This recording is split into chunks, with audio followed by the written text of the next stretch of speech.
I'm Dr. Darin Swainston. This video is performing a right side dock for a single site hysterectomy. This is a voiceover recording due to the original audio being damaged. Side dock is preferable for single site hysterectomy. The first step involves lining up the camera arm in line with the column, with the elbow bent to the right and lining up the arrow with the outer portion of the sweet spot as shown here.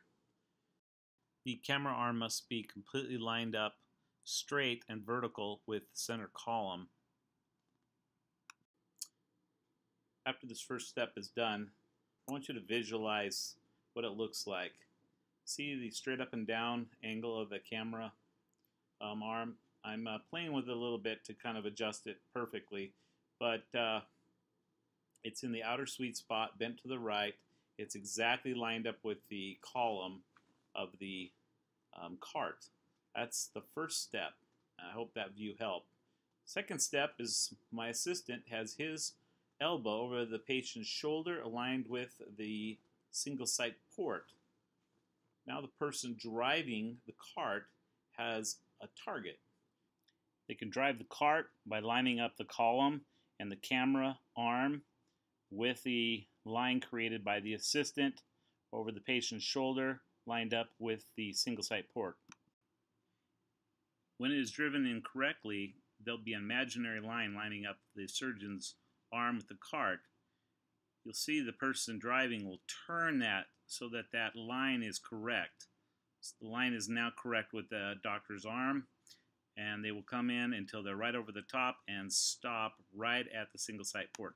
At this point, the camera arm is then rotated so its orientation is between the legs. This is done keeping the sweet spot in the outer portion. That arrow should be right at the edge of the sweet spot. If you need to err on the side of slightly inside the sweet spot. Step number, and then you can see there in the video where that sweet spot is right on the outer edge. The next step, as you see, is the assistant just rotated arm number 2 elbow all the way straight as possible so it's touching the elbow of the camera cart. This is really important to do that.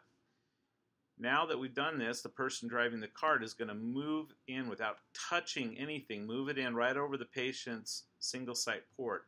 It's important not to move that camera arm at all. I was holding it, but I wasn't moving it. Now that it's in place and you've aligned that camera to the column, you've straightened arm number 2, you bent the camera arm between the legs, you're now set to dock camera arm number 2. And once camera arm number 2 is docked, you can then proceed to dock camera arm number 1. I've done over 90 cases this way, and I have never had problems docking if done in this way. It's really important to follow this exact though. The biggest problem that you'll have, watch my partner, he's going to move that camera arm ever so slightly to the right. He did that because this is where all the external collisions occur, is right there. And they occur when you move over to the left side or the opposite side that the cart is docked. Arm number 1, or the arm on the side of the dock, is never an issue with collisions. It's not something you have to worry about, so I don't demonstrate in this video any angle to bring that in. You just bring it in naturally to dock that. Right here is the problem always, is this spot. And as you saw, rotating that camera arm ever so slightly helps. And what it'll do is it'll move that arrow a little inward on the sweet spot. It's okay to be on the inside of the sweet spot, not the outside.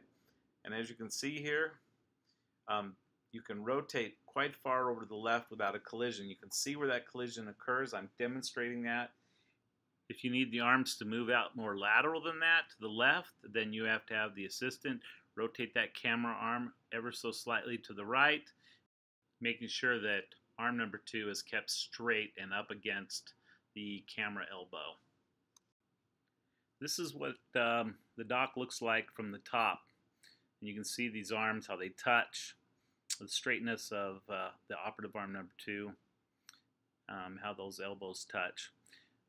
I have a strong opinion about side docking because ergonomics for the assistants is just as important as good ergonomics for the surgeon. For a surgeon to sit between the legs or the assistant to sit between the legs, manipulate the uterus, pass sutures, any kind of extraction of specimens, uterus, ovaries, tubes, it's better to have them between the legs, and to do that you need a side dock. I hope this has helped. I guarantee it will work if you follow the directions.